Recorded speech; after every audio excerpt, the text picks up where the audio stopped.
Well, hello there. I'm Gemini. That battery can last up to 24 hours even with the always-on display turned on. It's pretty cool. The date? It probably doesn't seem all that special, does it? Just another day on the calendar. But on this day, just a few months ago, something was happening.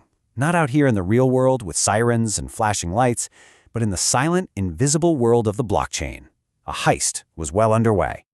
Welcome to your Cyber Tips Explainer, where we make everyday people understand the cyber world around us. Now, what you're looking at here, that's not the haul from a bank robbery. No. This, $2.7 million, is the cost of a digital haunting. It's the price tag for a ghost in the machine, a specter born from code that was written, celebrated, used, and then just forgotten. A phantom that lay dormant for years, simply waiting for the world around it to change. So today, we're going ghost hunting. We're stepping into the digital graveyard to uncover the truly chilling story of the Ribbon Finance hack. But listen, this isn't just about stolen money. This is a profound cautionary tale about the phantoms lurking in our digital infrastructure, the ghosts we ourselves create and then choose to ignore. Let's start the search. And so, our story begins. Act 1. And like any good ghost story, it starts in a place that was supposed to be empty. This is our crime scene. A set of DeFi vaults, basically digital strongboxes from a bygone era.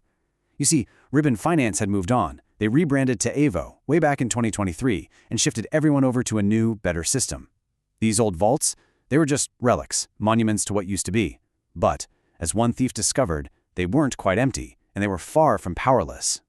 Now, here's the really weird part of this whole haunting. The attack wasn't even a flaw in the vault's original code. That code, written years ago, was actually pretty solid for its time. Nope, this ghost wasn't born from a bug, it was summoned by a change in the environment. On December 12th, a connected system, a price oracle that tells the vaults what things are worth, got an upgrade. This upgrade was meant for the new system, but it accidentally opened a kind of spectral door in the old one. It created a vulnerability that let an attacker just whisper to these forgotten vaults that millions of dollars of assets were basically worthless, letting them drain the whole thing for practically nothing. And there it is. This is our culprit, the Ledger Ghost. It's a piece of code that's operationally dead. You know, the company moved on, users were told to leave, but it's still technically live. It just sits there, an unquiet spirit on that permanent ledger, still holding real money, just waiting for the right trigger. It's a time bomb, left behind by people who thought they'd cleaned out the house before they moved. Which brings us to Act 2. We've got to understand the paranormal rules of this world. Why do these digital specters even exist in the first place? I mean, why can't we just shut them down? Well, the answer is baked into the very nature of the blockchain itself. This right here gets to the absolute core of the problem. In the traditional tech world, when you're done with something, you just pull the plug. The server goes dark, the code gets deleted, lights out, it's gone. But on the blockchain, code is immutable. It's etched into digital stone. It's there for good. The past never really dies. It just becomes this huge, sprawling graveyard of code that somebody has to maintain, or else. And this is the terrifying truth at the heart of our story.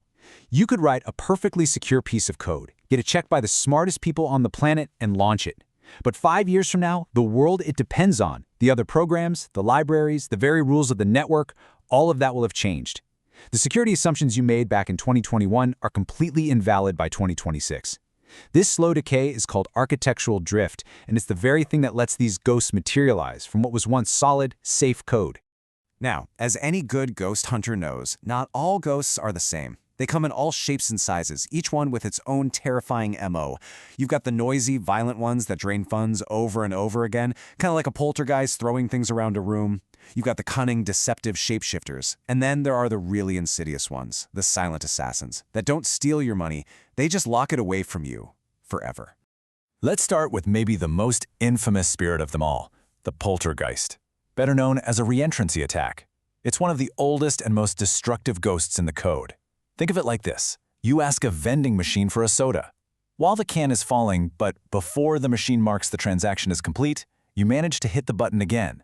A vulnerable machine gives you another soda for free. This attack lets you do that hundreds of times a second. It was the ghost behind the infamous DAO hack back in 2016, a disaster so big it literally split the Ethereum network in two. And as you can see, even though we've known about this ghost for years, it just keeps coming back, costing billions. Okay, so the poltergeist is a brute. It just smashes through the walls. But now let's talk about a truly elegant and, frankly, terrifying attack. A ghost that doesn't break the door down, it tricks you into handing over the key, and then it changes its face. Let's meet the shapeshifter. This is just diabolically brilliant. This bait and switch was used to hijack the entire Tornado Cash governance system. Here's how it worked. First, the attacker submitted a proposal contract that looked totally harmless. Second, the community reviewed it, voted, and approved it. Its address was now trusted. But then came the sleight of hand. Third, the attacker used a command to make that harmless contract literally self-destruct. Poof. Gone. And for the grand finale, they used a special function to deploy brand new malicious code to the exact same address. The system was completely fooled, executed the malicious code, and gave the attacker total control. It is the ultimate digital con. The key to this whole illusion is a function called create_to.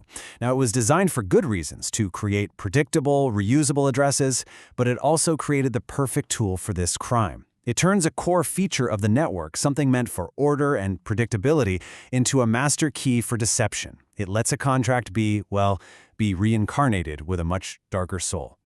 So begins Act 3. And look, so far, this might all seem like a really niche problem, right? A spooky story for crypto developers that only haunts the digital Wild West. You might be thinking, okay, interesting, but this doesn't affect me. Well, what if I told you that the very same kind of ghost, born from the exact same kind of neglect, isn't just on the blockchain, but is lurking in the systems that run our entire country? Because this problem of legacy systems, code that's abandoned but not gone, systems that are obsolete but still running, it is a critical threat to the fundamental infrastructure of the United States government. The ledger ghost isn't just in DeFi protocols, it's hiding in plain sight in federal databases. Just let this sink in. A 2025 report from the Government Accountability Office found that systems essential for national security, for processing your taxes, for managing healthcare, are running on code that is up to 60 years old. These aren't just old systems, they are digital ghosts from a completely different technological universe, written in programming languages that have all but vanished. I mean, really think about that for a second. Feel the weight of it. The code managing parts of our national defense is older than the internet itself. The system handling our country's finances at the Treasury is written in a language called COBOL, a language so old that there are hardly any programmers left who know it, which is becoming a national security crisis all on its own. These systems are the ultimate ledger ghosts, too important to turn off, too old and tangled to properly secure. And here it is, the perfect, chilling parallel. Just like in the crypto world where developers launch a new version and just forget about the old one, an Inspector General report found that the FDIC, the agency that insures our bank deposits, often fails to make any plan to retire its old systems. This creates the exact same problem, a growing, unmanaged graveyard of vulnerable code just waiting to be exploited. The ghost is the same, whether it's haunting cryptocurrency or critical government data. Okay, so the house is haunted. We've identified the ghosts. We know how they got in, and we know they aren't just in one room, they're everywhere. Now for Act 4, the most important question of all. How do we get rid of them? How do we perform a digital exorcism and finally bring some peace to these unquiet systems? Well, the first step is just building better houses to begin with, writing smarter code from day one. Take that silent assassin ghost, the one that freezes money. That usually happens when a contract tries to push payments to everyone at once. If just one person's account is buggy, the whole thing can fail, and everyone's money is stuck. The safer way is a pull method. The contract just says, hey, your money's ready. Then you have to actively go and pull it out yourself. This one simple change prevents a single bad actor from freezing the entire system. But exercising these ghosts for good requires a whole toolkit. It means hardening those external systems like oracles. It means having a real plan to decommission old contracts, like safely demolishing an old building instead of just walking away. Some projects are even offering ghost bounties, paying people to rescue money from these forgotten vaults. And at the highest level, it means changing the network itself to banish dangerous functions like self-destruct forever.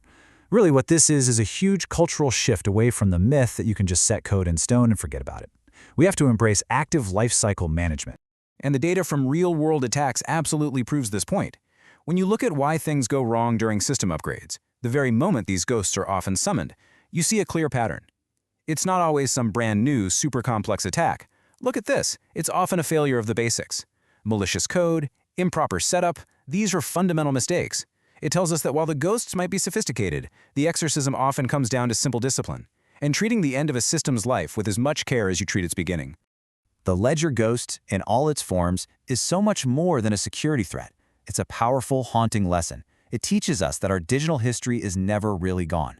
And if we don't tend to its graves, if we don't manage its legacy, it will absolutely come back to haunt us. We have to understand that technical debt, whether it's on a blockchain or in a 60-year-old federal database, is never just a technical problem. It's a human problem of responsibility. Which leaves us all with one profound question. In a world where nothing can ever truly be erased, what do we owe the digital ghosts we leave behind? Go on a watch marathon of our playlists with friends and colleagues to become a cybersecurity expert. And don't forget to subscribe to this channel, like, and share this video with someone you deeply care about to have a foolproof cyber defense.